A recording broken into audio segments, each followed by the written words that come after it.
Di kali ini kita akan membahas bab 6 tentang semantik analisis dari buku Natural Language Processing karya Raymond.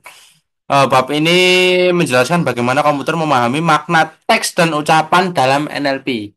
Yo, apa itu semantik analisis? Semantik analisis itu adalah proses mengidentifikasi makna dari teks ucapan dengan menganalisis struktur tata bahasa, hubungan antar kata, dan konteks. Tujuannya adalah mengubah input bahasa menjadi representasi makna untuk aplikasi seperti analisis teks, mesin pencari, dan chatbot. Nah, contoh kalimat Giant Panda is portly folivore found in China. Ini dianalisis untuk memahami bahwa itu merujuk pada karakteristik panda, bukan hanya nama hewan. The importance of semantic analysis di NLP. Analisis semantik ini penting karena memastikan relevansi konten berdasarkan pengguna, isi, dan konteks. Tanpa analisis semantik, teknologi berbasis data sulit memahami makna kontekstual. Misalnya kata run. Ini punya lebih dari 100 makna. Tapi run to a meeting atau run company eh, tanpa analisis semantik, sistem seperti bug of word gagal membedakan fakta penting dari informasi tidak relevan. Berikutnya ada how human are logot semantic analysis. Ini mana manusia sangat pandai mengekstrak makna abstrak secara alami. Misalnya, kata apple bisa merujuk pada buah atau merek teknologi, tergantung pada konteksnya. Nah, manusia ini menggunakan pengalaman pengetahuan umum dan konteks untuk memahami makna dengan akurasi yang tinggi. Nah, NLP berbasis mesin belajar meniru kemampuan ini untuk menganalisis pesan online atau menjawab pertanyaan secara ekstraksi manual. Berikutnya ada leksikal versus komposisional semantik analisis. Leksikal semantik analisis ini analisis semantik leksikal mempelajari makna kata, frasa, dan hubungan antar kata bahasa struktur bahasa. Unit analisisnya adalah leksikal unit atau kata afiks atau frasa. Ini menganalisis hubungan seperti sinonim, antonim, dan homonim. Contoh, bank. Bank itu eh, sebagai institusi keuangan, tapi bisa juga tepi sungai. Oke, terusnya tepi sungai. Komposisional semantik analisis. Nah, analisis semantik komposisional fokus pada makna kalimat berdasarkan struktur sintaksis, bukan hanya kata individu. Contoh, Andre likes a Jane. Nah, Jane likes Andre ini memiliki kata-kata yang sama. Urutan kata mengubah makna. Representasi makna bisa simbolik, formula, logis, atau vektorial. Word embeddings. Nah, berikutnya word senses and relation. Apa itu word sense? Itu word sense adalah makna spesifik sebuah kata berdasarkan konteks. Misalnya, bank punya lebih dari 20 makna seperti institusi keuangan. Jack goes to the bank and withdraw some money. Tepi sungai. Jack stand beside the bank of a river. Bisa juga kotak uang. His coin bank was empty. Nah, berikutnya ada tipe leksikal semantik. Nah, ini nih ada 6 jenis leksikal semantik, yaitu homonimi, kata dengan ejaan dan penggunaan pengucapan yang sama. Tapi maknanya berbeda. Bat, itu tongkat olahraga. Bat, itu kelelawar. Berikutnya ada polisemi, kata dengan ejaan yang sama, tapi maknanya berbeda dalam konteks bank itu gedung bank atau bank itu organisasi. Nah, berikutnya ada metonimi. Nah, metonimi mengganti kata dengan asosiasi terkait seperti crown untuk monarki. Lalu ada sinonim. Nah, ini sinonim. Sinonim ini adalah kata dengan makna yang serupa seperti big versus large. Large. Meski ada nuansa yang berbeda. Lalu antonim, antonim adalah kata dengan makna berlawanan. Contoh, hot versus cold. Nah, itu panas dan dingin. Ada hiponimi dan hipernimi. Nah, ini hubungan subkelas dan kelas. Contoh, truk, hiponim dan vehicle, vehicle, hyperfinim. Nah, Jack Humates nah yang ini tadi ini menguji ambiguitas. Contoh, wage neither war nor peace. Salah satu salah karena wage peace tidak logis karena semantik.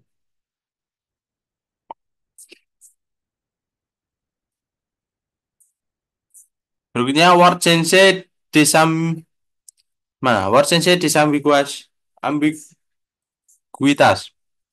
Nah, WSD adalah proses yang menentukan makna kata yang tepat dalam konteks tertentu. Contoh, Jen had to hear the bass sound. Instrumen musik versus Jack is eating fried bass atau ikan. WSD mengatasi ambiguitas semantik, sedangkan post tagging mengatasi ambiguitas sintaksis. Kesulitannya dalam eh, eh, PSD ini kesulitannya ada 5 tantangan utama. Perbedaan makna antar kamus. Kamus seperti WordNet punya banyak pembagian makna. Post tagging, algoritma post tidak selalu cocok untuk WSD karena konteksnya lebih luas. Varians antar penilai. Manusia sulit untuk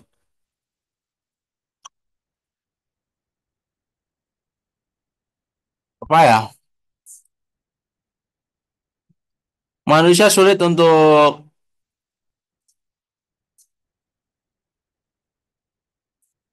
sepakat pada makna halus, fine grain. Nah, berikutnya ada pragmatik. Nah, pragmatik ini adalah memerlukan pengetahuan dunia dan ontologi. Lalu yang terakhir ada diskretisasi makna. Diskretisasi makna. Makna kata bervariasi dan sulit dipisah secara jelas. Metode WSD. 4 metode utama adalah knowledge base menggunakan kamus dari Lex algoritma yang mengukur tumpang tindih definisi, supervised learning. Ini melatih model dengan korpus bernotasi seperti SVM, membutuhkan data besar, lalu survive, semi survive, survived. Ini menggabungkan data berlabel dengan data yang tidak berlabel dengan bootstrapping. Lalu ada unsupervised learning, yaitu mengkelompokkan makna berdasarkan kemiripan konteks. Metode berbasis pengetahuan dan pembelajaran Turing itu paling umum digunakan karena akurasinya tinggi. Nah, WordNet and Online Treasure. Apa itu WordNet? WordNet adalah korpus leksikal dengan lebih dari 200 bahasa, mengkelompokkan kata, kata benda, kata kerja, dan lain-lain ke dalam synsets, kumpulan sinonim. Ini alat penting untuk NLP, berisi lebih dari 117.000 synset dengan hubungan semantik, sinonim, dan hiponimi. Berikutnya ada apa itu synset? Synset adalah kelompok sinonim yang mewakili konsep spesifik dengan definisi pendek. Gloss, contoh, synset book mencakup hubungan dengan publication atau novel. Eh, kita stop dulu sampai sini ya, karena sedang azan nanti kita lanjut. Oke, kita lanjut. Major lexical relation WordNet. Nah, ini nih hubungan utama yang meliputi sinonimi, kata dengan makna serupa, antonimi, makna berlawanan, eh, hiponimi atau hipernimi, subkelas dengan kelas cair furnitur, lalu ada meronimi, holonimi, bagian keseluruhan brief head. hiponimi, kekhususan kata kerja. Nah, berikutnya ada application of WordNet and Azure. Nah, WordNet ini digunakan untuk ekstraksi informasi pencarian terjemahan mesin dan pengukuran kemiripan kata dengan algoritma seperti WordNet Similarity. Lalu medical.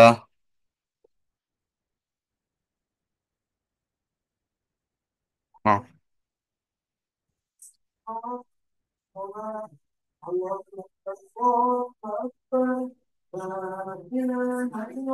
Lalu apa? Medical Subject Data Source atau MESH itu adalah data source biomedis dengan 177.000 entry digunakan untuk mengindeks artikel Medline, PubMed. Ini memiliki hierarki 11 tingkat dengan 16 cabang seperti anatomi dan penyakit. Contoh penggunaannya menemukan sinonim seperti subcourse dan subsource. Nah, berikutnya word similarity. Itu ada kemiripan kata yang mengukur seberapa dekat makna dua kata berbeda dari hubungan kata seperti car dan galosine. Oh, algoritma berbasis thesaurus ini mengukur jarak antara kata dalam graf Sinclair dengan metode distribusi menggunakan vektor kata.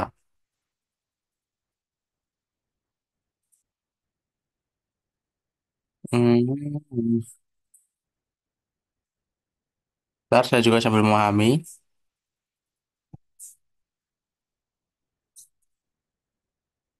Oke, mana? Langsung masuk ke distribusi. Matriks istilah dokumen menunjukkan frekuensi kata. Nah, dalam dokumen. Nah, contohnya matriks untuk kata battle, soldier, fool, dan tricks dalam 6 karya sastra seperti Julius Caesar and Moby Dick menunjukkan kemiripan dokumen dan kata. Julius Caesar and Henry V mirip karena vektor istilahnya serupa. Poin berguna. Nah, nih, Point Waste Mutual Information PMI. Nah, ini mengukur hubungan antara kata berdasarkan konsekuensi rumusnya. Ko, ukuransi rumusnya. Ko, Kookurensi. Nah, ini rumusnya. Positif PMI atau PPMI mengganti nilai negatif dengan nol untuk hasil yang lebih baik. Nah, contoh computing PPMI term konteks metrik. Penggunaan metrik istilah dokumen PPMI. Hmm. PPMI dihitung untuk kata seperti fool dalam konteks as you like I. Contoh PMI fool. Ini PMI sama dengan full C1. Eh, ini pokoknya ini hasilnya. Nah, berikutnya langsung weighting PMI teknik. Nah, PMI cenderung bias karena pada kata langka. Solusinya gunakan case smoothing. Misalnya add to smoothing untuk meningkatkan probabilitas konteks dengan vektor. Nah, konteks and word similar berarti lalu ada 9.8. 9. Nah, konteks and word similarity measurement ini kemiripan diukur dengan choice similarity pada vektor PPMI. Contoh, as you lick it dan 12 knife ini memiliki kemiripan tinggi 0,453. Kata fold dan trick juga mirip secara semantik. Itu seperti itu. Mungkin itu saja yang dapat saya sampaikan. Lebih dan kurangnya mohon maaf. Berikutnya selamat bertemu kembali di pertemuan video berikutnya, yaitu video praktikum tentang semantik analisis. Terima kasih dari saya. Wassalamualaikum warahmatullahi wabarakatuh.